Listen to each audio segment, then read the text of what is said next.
ባንቴሮ ላይ የፈጸመችውን በደል ገብቷት ስለነበረ ስለዚህ የጠጡት መጠጥ ውስጥ የእንቅልፍ ኪኒኒ ሁለቱም ውስጥ ጨምራባቸውና ሰው አዘጋጅታ እንደዚህ እንዳደረገችው ስላወቀችባት መድኃኒት ገዝቶላት የመጣውን ሰው እንግዲህ ፊት ለፊት አምጥታ ለዴቭ እንዲናገር አድርገዋለች ማለት ነው። ስለዚህ ሁሉንም ነገር ዴቭ አውቆባት እንግዲህ ሮዛ ላይ ያው ትልቅ ችግር ተፈጥሮባታል ማለት ነው። ምክንያቱም እሷ ተንኮሏና መርዟ ሁሌም እንደቀጠለን እንዳለ ያውቃል። ይህንን ነገር እንግዲህ ለዚህን ሀል ርቃ ሄዳ ሰውን ትበድላለች ብሎ ባያስብም ግን በሰማው ነገር እርግጠኛ ሆኗል ማለት ነው። ይህንን አታደርግም ብሎ ለማሰብ ቅንጣት እንኳን ጥርጣሬ አልገባውም ማለት ነው። በጣም ተቆጥቷት እንግዲህ ያለሱ ፍቃድ ከቤት እንዳትወጣም አስጠንቅቋታል ማለት ነው።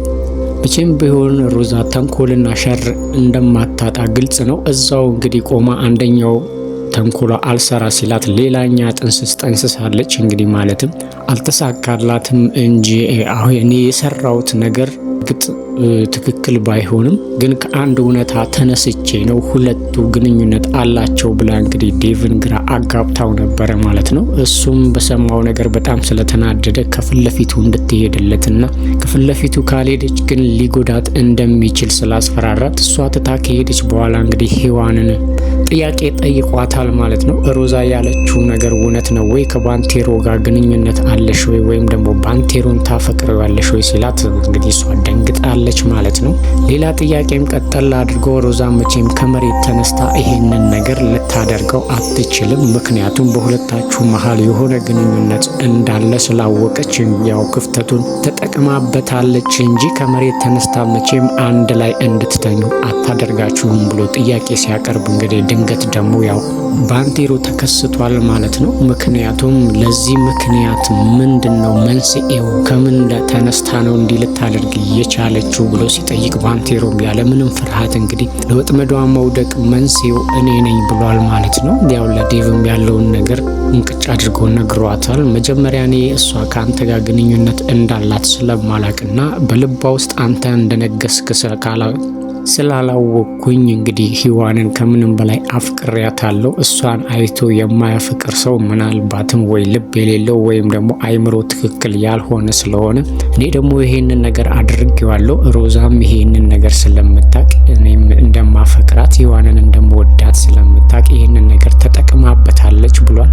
ዴቭም እንግዲህ ይሄ ነገር በመፈጠሩ ምክንያቱም ባንቴሮ ሔዋንን በማፍቀሩ ምንም ነገር አልከፋውም ማለት ነው። እውነቱንም ስለነገረው በጣም ደስ ብሎ እውነቱ ያለው ሁለቱ ጋር ነው። እንግዲህ ሮዛ ለተንኮላ ልትጫወትባቸውና ነገሮችን እያመቻቸች ነበረ ማለት ነው። ግን አልተሳካላትም። አሁን ላይ ግን በባንቴሮና በሔዋን መካከል የተፈጠረው ማለትም ቪዲዮና አብሮ ተኝቶ ተቀርጾ የነበረው ነገር ውሸትና ወይም የሮዛ ሸርና ተንኮል እንደሆነ ሙሉ በሙሉ ታውቆባታል ማለት ነው። እሷም እንግዲህ ሁሉም ነገር ውድቅ ስለሆነባት በጣም ተበሳጭታለች። እንግዲህ ሌላ መንገድ ስለማታጣ እንግዲህ አሁን ላይ ቁጭትና ንዴት ቢይዛትም ግን ሌላ ነገር ማመቻቸቷ የማይቀር ነው ማለት ነው። እንግዲህ ሉሊትም ሊመጣ የሚችለውን ነገርም ቀድማ እያሰበች ነው ያለችው። ምክንያቱም የሮዛ ተንኮል እስከ መጨረሻው ድረስ ሊሰራ ይችል ነበር ማለት ነው። ሉሊት ነች ይሄ ነገር እንዲያበቃ ያደረገችው ማለት ነው። ስለዚህ ጦርነቱን በግልጽ ጀምረሽዋል ብላታለች ሮዛም ለሉሊት ማለት ነው። ሉሊትም ሁሌም አንቺ ባለሽበት ሁሌም ቦታውና ግቢው ሁሉ የጦርነት ቀጠና ስለሆነ ምንም ነገር አያሰጋኝም ብላ በድፍረት ተናግራታለች ማለት ነው። የመጣውን ነገር ለመቀበል ያሰበች ነው የሚመስለው ሉሊት ማለት ነው። ምክንያቱም ዴቭና ሔዋን በጣም ስለሚዋደዱና ስለሚፋቀሩ ስለምታቅ ይሄ ነገር ከሚበላሽ እኔ ትልቅ ችግር ውስጥ ብገባና የሚመጣውን ነገር በሙሉ መቋቋም ቢያቅተኝ ይሻላል ብላ ወስናለች ማለት ነው። እንግዲህ ሮዛም ፎክራባታለች። የሚደርስብሽን ነገር እንግዲህ ማሰብም አትችይም ብላታለች። እኔም ዝግጁ ነኝ፣ በምታደርጊው ነገር በሙሉ ሁሌም ተዘጋጅቼ እጠብቅሻለሁ ብላታለች ማለት ነው። ሮዛም እንግዲህ በራሷ እየተበሳጨችና እየተነጫነጨች ነበረ ማለት ነው።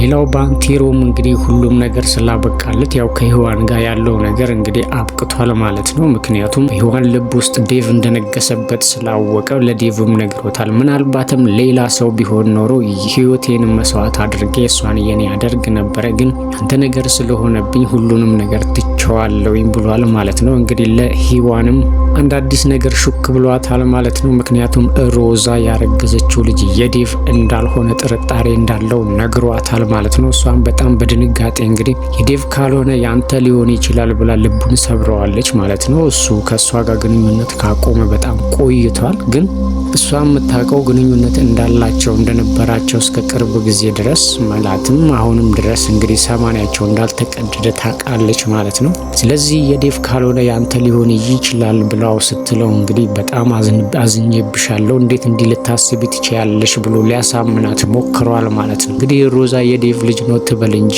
ልጁ እሷ ራሱ የማን እንደሆነ አታውቅም። እነሱም እንግዲህ ከማጋ ግንኙነት እንዳላት ማወቅ አልቻሉም ማለት ነው። ግን የዚችን ያህል ፍንጭ ካላቸው እንግዲህ ወደፊት ከማጋ ግንኙነት እንዳላትና ልጁ የማን እንደሆነ ማወቃቸው የማይቀር ነው ማለት ነው። እንግዲህ ባንቴሮና ሔዋንም እንግዲህ ልጁ እስከሚወለድ ድረስ መጠበቅ ነው ያለብን፣ ሌላ አማራጭ የለንም። ስለዚህ ልጁ ከተወለደ በኋላ ዲኤንኤው ተመርምሮ የማን እንደሆነ ሊታወቅ ይችላል ብለዋል የሚል ሀሳብ አቅርባለች ማለት ነው። እንግዲህ ከመወለዱ በፊት ሌላ ነገር ተፈጥሮ ልጁ የማን እንደሆነ ካልታወቀ በስተቀር አሁን ላይ እንግዲህ ያው ሮዛ ዴቭ ልጁ ያንተ ነው እያለች እየተጫወተችበትና መከራውን እያሳየችው እንደሆነ ባንቴሮ ስለገባው ይሄ ነገር ማብቃት አለበት ብሎ እያሰበ ያለ ነው የሚመስለው ማለት ነው። በሌላ በኩል እንግዲህ የሉሊት ማለትም ገጠር ያሉት የሉሊት እናትና አባት እንግዲህ ወደ ከተማ ለመምጣት ያሰቡ ነው የሚመስሉት። ሀሳባቸው እንደተስማሙም እንግዲህ ለዴቭ ነግረዋለች ማለት ነው። ሉሊት እናትየዋ በቅርብ ቀን ዝግጁ እንደሚሆኑና ከገጠር ወደ ከተማ ማለትም ከዛ ከሚያስቸግራቸው ሰውዬም እንደሚላቀቁ እየነገረችው ነበረ ማለት ነው። በዚህ ሰዓት ደግሞ ሮዛ ተደብቃ እየሰማች ስለነበረ በፍጹም እኔ በህይወት እያለውኝ ይሄ ነገር ሊፈጠር አይችልም እያለች እየፎከረች ነው ያለችው ማለት ነው። እንግዲህ ሮዛን እዚህ ጋር አሁን የሉሊት እናትና ቤተሰቦቿ ወደ ከተማ መምጣት በጣም ሊያሳስባትም የሚችለው እነሱ ወደዚህ ከመጡ እንግዲህ ያ ቤቱ የዴቭ ስለሆነ እናትየዋ እየኖሩበት ያሉት እነሱን እናቴን አስወጥቶ እሷን አስወጥቶ እነሱን ያስገባል ብላ ነው እያሰበች ያለችው ማለት ነው። ይሄንን ካሰበች ደግሞ ምንም ነገር ልታረግ ትችላለች ማለት ነው። ስለዚህ በጣም በቁጭትና በንዴት እንደምትሰራላቸው እያወራች ነበረ ማለት ነው። ይሄንንም ነገር እንግዲህ ችላ ማለት ስላልፈለገች ወዲያው እንግዲህ እዛ ገጠር አለ ማለትም ሉሊትን ማግባት የሚፈልገውና የሉሊትን ቤተሰቦች የሚያስቸግረውን ሰውዬ ደውላ እንግዲህ አብረው መስራት እንዳለባቸውና ችግራቸውን መፍታት እንዳለባቸው ጥላታቸውንም በጋራ መጣል እንዳለባቸው ነግረዋለች ማለት ነው። የዴቭ ሚስት እንደሆነችም ከነገረችው በኋላ እንግዲህ ዴቭን ለመጣል አብረን መስራት አለብን። ይሄ ከተማ ስለሆነ እንደ ገጠር እንደናንተ ገጠር ስላልሆነ የፈለግነውን ነገር በፈለገን ሰዓት ማድረግ ስለማንችል እኔ እናንተ ግን ከተባበረና ከተካገዝን ዴቭን እስከ ወዲያኛው ልናሰናብተውና ልንጥለው እንችላለን ብለዋል አለች ማለት ነው። ሰውየውም እንግዲህ በዴቭ ላይ ቂም ስላለበት ምክንያቱም ከዚህ በፊት እንግዲህ ያው እስካሁን ድረስ ሉሊትን በሱ ምክንያት ስለሆነ በዴቭ ምክንያት ስለሆነ ያጣው እንግዲህ ያው ዴቭን ለመጉዳት ወደ ኋላ አይልም ማለት ነው። ሮዛ እንግዲህ አሁን ድረስ ርቃ እየሄደች ነው ያለችው ማለት ነው። ዴቭንም ህይወት ትልቅ ችግር ውስጥ እየጨመረችው ነው። እንግዲህ አሁን ላይ ሉሊት ያ ሰውዬ የት እንዳለች ካወቀም በጣም መውጫና መግቢያ ሊያሳጣት ይችላል ማለት ነው። ይሄ ነገር ደግሞ እንግዲህ በህይወቷ ላይ ትልቅ ተጽዕኖ ሊፈጥር ይችላል።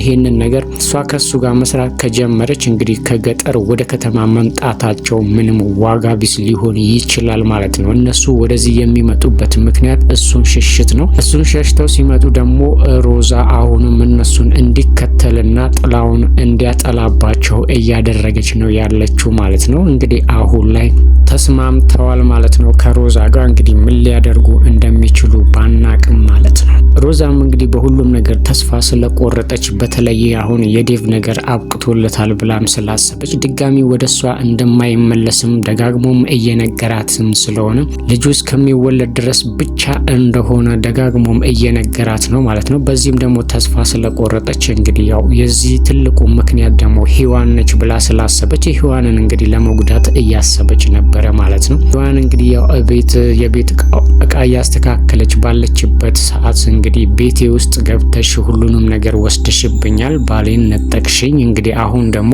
ቤቴንም ልትነጥቅኝ ነው ያሰብሽው የሚመስለኝ ብላ እንግዲህ ቢላ አንስታ ልትወጋት ስትል እንግዲህ ያው ህይወቷንም ለማዳን ሔዋንም እንደምንም ቢላዋን ከተቀበለቻት በኋላ እንግዲህ ሮዛን ለመውጋት እያለች ባለችበት ሰዓት ነበረ እንግዲህ በጉልባት ከተቀበለቻት በኋላ እንግዲህ ለመውጋት እያስፈራራቻት ነበረ ማለት ነው። እንግዲህ ሮዛ አሁን እዚህ ጋር እያሰበች ያለችው ቤቴ ውስጥ አለች ብላ ስላሰበች እንደፈለጋት ልታረጋት ያሰበች ነው የሚመስለው ማለት ነው። ግን እሷ አሁን ማለትም ሔዋን መጀመሪያም ዴቭ ያንቺ አልነበረም፣ ግን እግዚአብሔር አድሎ ሰጥቶሽ ነበረ። አንቺ ነገሮችን አበላሽተሻል ዴቭ፣ መጀመሪያ ግን የኔ ነበረ።